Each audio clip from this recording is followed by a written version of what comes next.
ಅವ್ರು ಎಲ್ಲಿದ್ದಾರೆ MLAಗಳು ದೇವರಿಗೆ ಗೊತ್ತು. ಸುಮ್ಮನೆ ಹೋಗಿ ಊರಿಗೆ ಬರ್ತೀನಿ ಅಂತ ಹೇಳ್ತಾರೆ. ಊರಿಗೆ ಬಂದಾಗ ರಸ್ತೆ ಏನಾಗಿದೆ, ಏನು ಪರಿಸ್ಥಿತಿ ಇದೆ ಕಾಣಿಸಲ್ವ ಕಣ್ಣಿಗೆ? ನಗರೋತ್ಥಾನ 44 ಕೋಟಿ ತಂದಿದ್ದೀನಿ. ಏನಾಯ್ತು 3 ವರ್ಷದಿಂದ? ಎಲ್ಲ ಕಡೆ ಉದ್ಘಾಟನೆ ಆಗೋಯ್ತು. ಇಲ್ಲಿ ಯಾಕೆ ಆಗ್ಲಿಲ್ಲ ಅಂದ್ರೆ ಇವ್ರ ಕಮಿಷನ್ ಇನ್ನೂ ಅಡ್ಜಸ್ಟ್ ಆಗಲಿಲ್ಲ. ಇವ್ರಿಗೆ ಬೇಕಾಗಿರೋ ಅಷ್ಟು ಕಮಿಷನ್ ಕೊಡೋ ಕಾಂಟ್ರಾಕ್ಟ್ ಬರಲಿಲ್ಲ. ಇವ್ರು ಹಿಂದೆ ಟೆಂಡರ್ ಆಗೋಗಿ ಹೊಸದ ಬೇರೆಯವರಿಗೆ ಅದು ಕಾಮಗಾರಿಯನ್ನು ಕೊಡುವಂತ ಸ್ಥಿತಿಯಲ್ಲಿ ಟೆಂಡರ್ನ ಕ್ಯಾನ್ಸಲ್ ಮಾಡ್ತಾ ಇದೆ ಈ ಸರ್ಕಾರ. ಲೋಕಾಯುಕ್ತ ಬಲೆಗೆ ಬಿದ್ದಿದ್ರು ಸರ್. ಲೋಕಾಯುಕ್ತ ಬಲೆಗೆ ಬಿದ್ದಿದ್ರು. ಇನ್ನೇನಾಗ್ತದೆ? ಅವ್ರು ಹೋಗಿ ಕೇವಲ ನಗರಸಭೆಗೆ ಹೋಗೋರ್ಗೆ ಅಲ್ಲ ಹೋಗ್ಬೇಕು. ಕೂಡಾಗೋಗಿ PWD ಇಲಾಖೆಗೆ ಹೋಗಿ, ಮೈನರ್ ಇರಿಗೇಷನ್ಗೆ ಹೋಗಿ, ಲ್ಯಾಂಡ್ ಆರ್ಮಿಗೆ ಹೋಗಿ ಏನ್ ನಡೀತಾ ಇದೆ ಅನ್ನೋದು ಗೊತ್ತಾಗ್ತದೆ. ಸಬ್ ರಿಜಿಸ್ಟರ್ ಆಫೀಸ್ಗೆ ಹೋಗಿ, SI ಕಚೇರಿಗಳಿಗೆ ಹೋಗಿ, ಪೊಲೀಸ್ ಸ್ಟೇಷನ್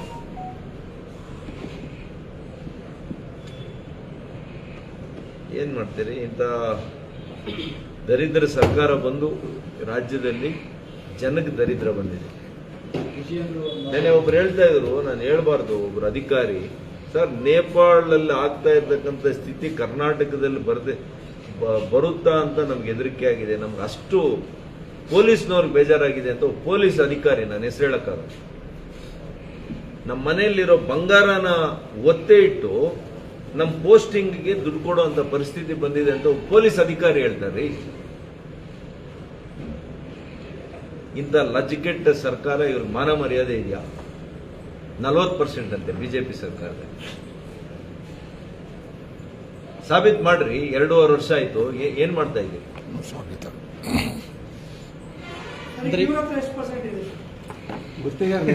ಇವ್ರ ಸಾರಾ ಸಗಟು ಎಲ್ಲ ದರೋಡೆ ಇದೆ, ಪರ್ಸೆಂಟೇಜ್ ಎಲ್ಲ ಇದು ದರೋಡೆ ಸರ್ಕಾರ. ಗುತ್ತಿಗೆ ಅಧ್ಯಕ್ಷ ಕಂಪ್ಲೇಂಟ್ ಕೊಟ್ಟವರು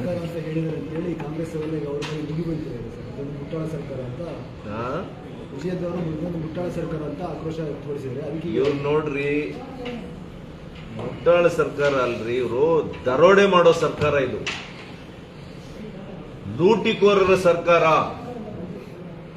ನಮ್ಮ ಅಧ್ಯಕ್ಷರಿಗೆ ಹೇಳ್ತೀನಿ, ಪ್ಲೀಸ್ ಚೇಂಜ್ ಯುವರ್ ವರ್ಡ್. ಈ ಸರ್ಕಾರಕ್ಕೆ ನೀವು ಲೂಟಿಕೋರರ ಸರ್ಕಾರ ಅಂತೇಳಿ ಮುಟ್ಟಾಳ್ರಲ್ಲ ಅವರು.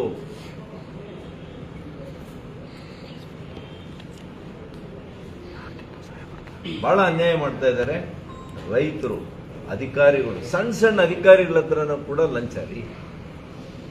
ಒಂದು ಸಣ್ಣ ಪೋಸ್ಟಿಂಗ್ ಬೇಕು ಅಂದ್ರೆ ಲಂಚ.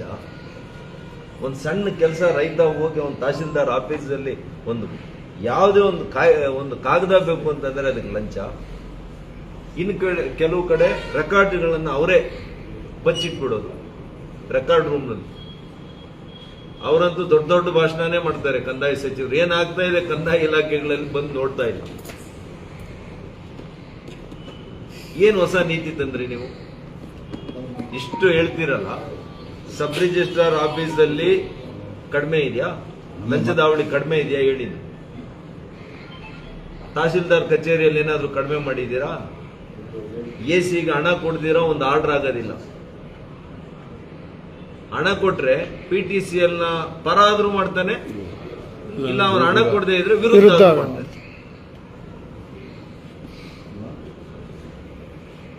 ಸರ್ಕಾರ ಓದಷ್ಟು ದುಡ್ಡು ಜಾಸ್ತಿ.